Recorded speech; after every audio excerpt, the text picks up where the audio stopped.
Sa isang delikadong lugar sa Texas, bumaba ang dalawang magkaibigan sa kotse at naghiwalay. Si Michael ay pumasok sa isang diner habang si Bobby naman ay sa katapat nitong bangko. Gumawa siya ng account upang magkaroon ng safe deposit box habang nakatingin sa kwarto kung saan nilalagay ang mga ito. At madali naman siyang naaprubahan at nagkaroon ng sarili niyang safe box. Si Michael naman, habang umo-order ay tinawagan niya si Bobby na noon din ay palabas na at dumiretso si Bobby sa kanya. Matapos umorder at kindatan yung waitress na kinilig naman ay handa na silang simulan ng plano nila. Pero biglang may pumasok na mga pulis. Pero ayos lang dahil kasama to sa plano. Tumayo si Michael at pumunta sa CR pero para lang pala sindihan yung fire sprinkler. Kaya nang tumunog yung fire alarm ay agad na pinalabas ang lahat. Pero hinagisan pa ng lighter ni Michael yung gas stove at nag-iwan muna sila ng tip sa lamesa bago sila lumabas at sumabog yung buong diner. Pero isang linggo bago ang pangyayari ay pumunta yung dalawa sa Mexico upang makipagkita sa isang drug lord. Pero di pinasama ni Bobby si Michael sa loob dahil marahas at mainitan ang ulo nito na maaring pagmulan ng gulo. Inalis ni Bobby yung bag sa upuan upang makaupo siya kung saan lingid sa kaalaman niyang ulo pala ng kaibigan niyang si Toro ang nasa loob ng bag na ito. Di nagtagal ay pinatawag na si Bobby upang kausapin ng Mexican drug lord na si Poppy Greco. Matapos ibalita ni Poppy na tinapos niya si Toro dahil ninakawan siya nito ng epektos, binigay sa kanya ni Bobby ang isang bag na puno ng mga peking passport. Agad naman siyang binayaran ng $100,000 ni Poppy. Pero epektos daw ang usapan nilang ibabayad sa kanya, kaya di niya to tinanggap at babalik na lang daw siya kapag epektos na ang ibabayad sa kanya. Inaaway naman ni Michael yung mga tao ni Poppy sa labas dahil pinagpapraktisan ng mga ito yung mga manok na walang kalaban-laban kahit na di nila to matamaan. Buti palabas na rin nun sina Bobby kaya nilapitan niya si Michael bago pa magkagulo. Ani Bobby ay kailangan nilang mag-ingat at tinuro niya yung bag kung saan nakalagay ang ulo ni Toro. Pero imbes na matakot ay lalong nainis si Michael kaya matapos niyang insultuhin yung mga tao ni Poppy ay pinagbabaril niya yung mga target na manok sa pamamagitan lang ng tig-iisang putok. Kaya napahanga si Bobby sa husay ni Michael. Nang makaalis na sila, habang nasa sasakyan, ay nirekomenda ni Michael na hold upin ang bangko kung nasa ng pera ni Poppy upang kunin ang 3 milyon nito at iganti na din ang kaibigan nilang si Toro. Pero pagdating nila sa border ng Mexico, ay hinarang sila ng mga sundalo sa gate. Dinala sila sa detention kung saan kinausap si Michael ng DEA agent na si Deb upang tanungin kung anong koneksyon nila sa drug lord na si Poppy. Pero imbes na umamin ay kinindatan niya lang si Deb kaya umalis na lang si Deb habang nakangiti. Habang si Bobby naman ay ini-interrogate din ng isa pang officer na inoobserbahan ni Jessup, isang DEA special agent.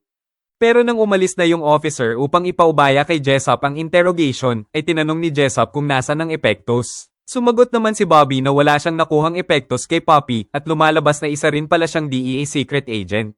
At ang misyon niya ay kumuha ng ebidensya laban kay Poppy. Noon din ay pumasok sa kwarto si Deb at kinamusta niya si Bobby na tila malapit sila sa isa't isa.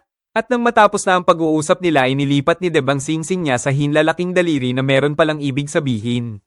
Ibig sabihin pala nito ay magkita sila sa kama. Magkarelasyon pala si Bobby at Deb. Dito ay sinabi ni Bobby ang tungkol kay Toro at balak ni Michael na pasukin ang bangko kung nasa ng pera ni Poppy at sasamantalahin niya to upang i-trace ang pinanggalingan ng mga pera at kasuhan na din ng tax evasion si Poppy. At dagdag pa ni Bobby, alam niya daw na may boyfriend si Deb na nagngangalang Harvey. Matapos ay pumunta si Bobby kay Michael upang sabihin na payag na siya sa plano niya. Pero naghihinala daw si Michael na pinapaikot lang siya ni Bobby kaya nagkasa siya ng baril.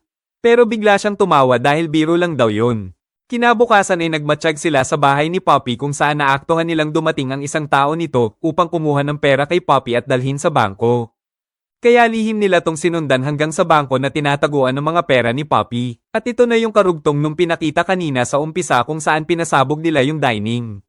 Kinagabihan, habang magkasama si Bobby at Deb upang pag-usapan ng plano nila, ay nilapitan ng mga Navy si Michael habang nakaparada sa isang liblib na lugar.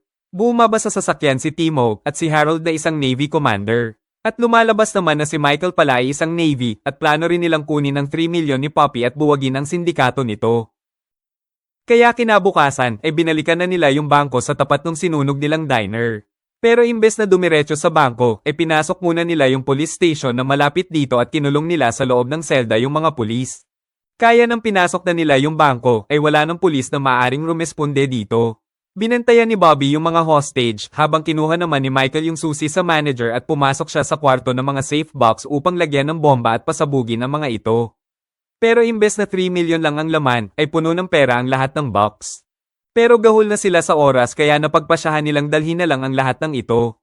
Pero nang huminto sila upang i-check yung pera, ay bubunot na sana ng chopper si Bobby pero naunahan siyang tutukan ng baril ni Michael. Hindi nila alam na pareho silang agent kaya wala silang tiwala sa isa't isa. At bago pa makapagpaliwanag si Bobby, ay binaril siya sa balikat ni Michael. Huli na nang makita ni Michael na may chopper si Bobby at DEA pala siya. Kaya binigyan siya ng tubig ni Michael upang makasurvive siya tapos ay agad na tong umalis. Pumunta naman si Earl, isang CIA agent sa opisina ng bangko upang questionin yung manager. Naglagay siya ng thumbtack sa index card at binaon niya to sa kamay ng manager upang paaminin kung sino ang nang-hold up sa bangko dahil pera niya pala yung nakuha ni na Michael. Diniretso naman ni Michael yung pera sa Navy headquarter at nagkakahalaga pala to ng $43 million. At ani Harold dahil masamang tao naman daw ang may-ari nito ay gagamitin na lang nila to bilang budget. Pero di nila alam na CIA pala ang may-ari nito. Nagalit naman si Harold kay Michael nang malaman nitong di niya tinuluyang patayin si Bobby kaya agad silang umalis upang tapusin siya. Habang sa mga oras na yun naman ay nadaanan si Bobby ng dalawang lalaki habang naglalakad siya sa disyerto. Kaya tinutukan niya ng baril ang mga ito at kinuha niya ang sasakyan nila. Pumunta sina Michael sa pinag-iwanan niya kay Bobby.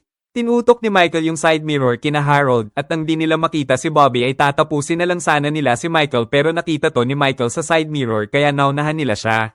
Mabilis na tumalon at nagtago si Michael sa ilalim ng malalaking bato at desidido naman siyang sinundan ni na Harold. Pero nahirapan silang makita siya. At matapos niya mapatumba si Timo, ay mabilis siyang bumalik sa sasakyan at gumapang siya sa ilalim upang tutukan yung isa pang agent at kunin ang susi ng sasakyan dito. Bago pa makabalik si Harold ay natapon na ni Michael yung susi ng van at ginamit niya naman yung isa pa upang makatakas. Kaya di nakahabol si na Harold dahil walang susi yung sasakyan nila. Si Bobby naman ay pumunta sa kakilala niyang veterinaryo na si Dr. Ken upang ipalis yung bala sa balikat niya at gamutin to. Matapos ay pumunta siya sa labas ng DEA upang abangan ang paglabas ni Deb. Sinundan to ni Bobby hanggang sa Camino Real Hotel kung saan makikipagkita to kay Harvey. Tinawag niya si Deb bago pumasok sa elevator at binalitan niyang binaril siya ni Michael at tinakas nito yung pera. Inutusan niya rin si Deb na magsiyasat sa background ni Michael at kung sino ba talaga siya. Pinuntahan naman ni Earl si Dr. Ken dahil na-trace nila yung sasakyan na kinuha ni Bobby sa disyerto. Tinanong ni Earl kung sino yung nabaril na ginamot ni Dr. Ken at dahil sa takot ay kinanta niya si Bobby. Habang nung mga oras na yun ay pumunta naman si Bobby sa bahay ni Michael. Noon din ay nagring yung phone sa bahay at nagsalita si Michael mula sa loudspeaker habang naka-sniper sa bubong ng kabilang building. Tinanong ni Michael kung bakit nandun si Bobby. Pareho silang nagdududa sa isa't isa kung magkalaban ba sila. Kaya naisip ni Bobby na subukan si Michael. Tinutukan niya at binaril si Michael harap-harapan. Pero nakaharap lang pala siya sa salamin. Sinubukan niya lang kung uunahan siya ni Michael. Pero di siya nito binaril, ibig sabihin wala tong balak na patayin siya. Pero noon din ay dumating sina Timo. Agad niya tong sinabi kay Bobby at lalabas na sana si Bobby kaso paakyat na sila. Kaya bumalik siya sa loob at kinuha niya yung phone upang magabayan siya ni Michael kung nasaan ang mga kalaban. Kaya nagawa silang iwasan ni Bobby sa dilim. At nang makikita na nila si Bobby, ay nagpaputok si Michael upang ma-distract sila. Dahil dito ay nakalabas si Bobby at tuluyan na siyang nakatakas. Kasunod nito ay tumakas na rin si Michael. Samantala, pinuntahan naman ni Earl si Jessup dahil alam niyang tauhan ni Jessup si Bobby at si Bobby ang kumuha sa pera niya. Pero ilang saglit lang ay dumating din doon si Bobby at nagkagulatan sila nung isang tao ni Earl at habang nagpapambuno sila ay sinubukan tumakas ni Jessup kaya binaril siya ni Earl. Kaya napatigil sina Bobby. Matapos nito, ay kinausap ni Earl si Bobby. Hinahanap niya kay Bobby yung 43 million. Pero matigas si Bobby at nagmamaang-maangan. Kaya naglagay ng 2 bala sa pistol si Earl at tinutok niya to sa tuhod ni Bobby. Pero di pa rin natakot si Bobby at hindi rin to pumutok. Sumunod naman ay tinutok niya kay Junjun. Pero di pa rin natakot si Bobby at di na naman to pumutok. Kaya napabilib si Earl na may halong inis. Kumuha siya ng panyo at dinampot niya yung baril ni Bobby at ginamit niya to upang barilin si Jessup. Kaya ngayon ay ebidensya na to upang si Bobby ang pagbintangan na pumatay kay Jessup. Kaya inutusan niya si Bobby na hanapin at ibalik yung pera niya dahil kung hindi ay tuluyan niyang ididiin si Bobby. Kaya kinabukasan ay pinuntahan niya si Poppy upang tanungin kung kanino ba talagang pera yung ninakaw nila. Pero noon din ay biglang dumating si Michael at nilagay niya si Poppy sa likod ng pick-up. Pero nang dadamputin niya na yung susi ay tinutukan siya ni Bobby at pinalo siya nito bilang ganti sa pagbaril niya dito. Pero habang nagtatalo sila ay binaril sila nung tao ni Poppy kaya tuluyang nakuha ni Michael yung susi ng pick-up at sumakay naman si Bobby sa sasakyan niya upang habulin siya. Naghabulan sila sa rough road habang nasa loob ng compartment si Poppy at tuwang-tuwa naman si Michael. Hanggang sa naisipan nila parehong magduelo. Pareho silang buo ang pasya na magbanggaan. At nang nagdikit na ang mga sasakyan nila ay nagpambuno sila hanggang pareho silang nahulog sa lupa. At dahil sa patas lang ang laban nila ay nagdesisyon na lang silang sabay na tumigil. Dito nila nalaman na pareho pala silang agent. At na-realize nilang pareho silang sinetop ng mga agency nila. Kaya nagkasundo silang magkasamang lutasin ang kinakaharap nilang problema. Dinala nila si Poppy sa garahe ng bahay ni Deb. At dito na nila nalaman ang katotohanan. Yung 43 million pala ay pera ni na Earl na binabayad ni Poppy sa kanya bilang porsyento niya sa kinikita ni Poppy sa pagbebenta ng mga epektos. At di lang pala yon ang tanging bangko dahil marami pang kinukolektahan si na Earl. Pero noon din habang nag-uusap sila ay biglang dumating doon si Deb. Kaya nag-usap sina Bobby at Deb sa loob habang binabantayan naman ni Michael si Poppy. Sinabi ni Bobby kay Deb ang buong pangyayari at tila wala namang reaksyon si Deb. Pero noon din ay may napansing tao si Michael sa labas. At pagbukas ng ilaw ay may tao na sa likod niya. Narinig naman to ni na Bobby kaya agad niyang pinuntahan si Michael. Pero pinaputukan sila nung isang kalaban sa labas kaya nagtago sila sa likod ng sopa. Tapos ay nag-cover fire si Bobby para makalabas sila at tuluyang makatakas. Kaya hindi na sila naabutan ni na Timo. Pero nakatakas din si Poppy at nang-agaw to ng kotse sa kapitbahay. Tapos ay tumawag to sa mga tao niya upang harangin sina Bobby at Michael. Nagtataka naman yung dalawa kung paano nalaman ng mga Navy na nandun sila sa bahay ni Deb. Pero bago pa makapagsalita si Deb ay may bumangga sa kanila.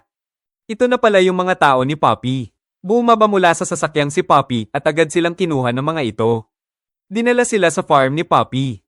Pinahirapan sila ni Poppy dito at pinawalan ni Poppy yung alaga niyang toro upang ipapatay sila dito. Pero nang sabihin nila na alam ni Michael kung nasan yung pera at ibibigay na lang nila to kay Poppy ay nagbago ang isip ni Poppy.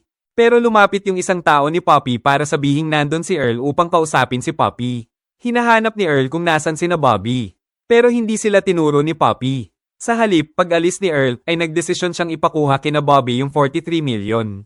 Pero bago umalis sina Bobby ay pinakita niyang nandun sa kanya si Deb bilang assurance na tutupad sa pangako at babalik sina Michael at Bobby. Agad silang pumunta sa kakilala ni Michael upang kumuha ng mga gagamitin nilang armas.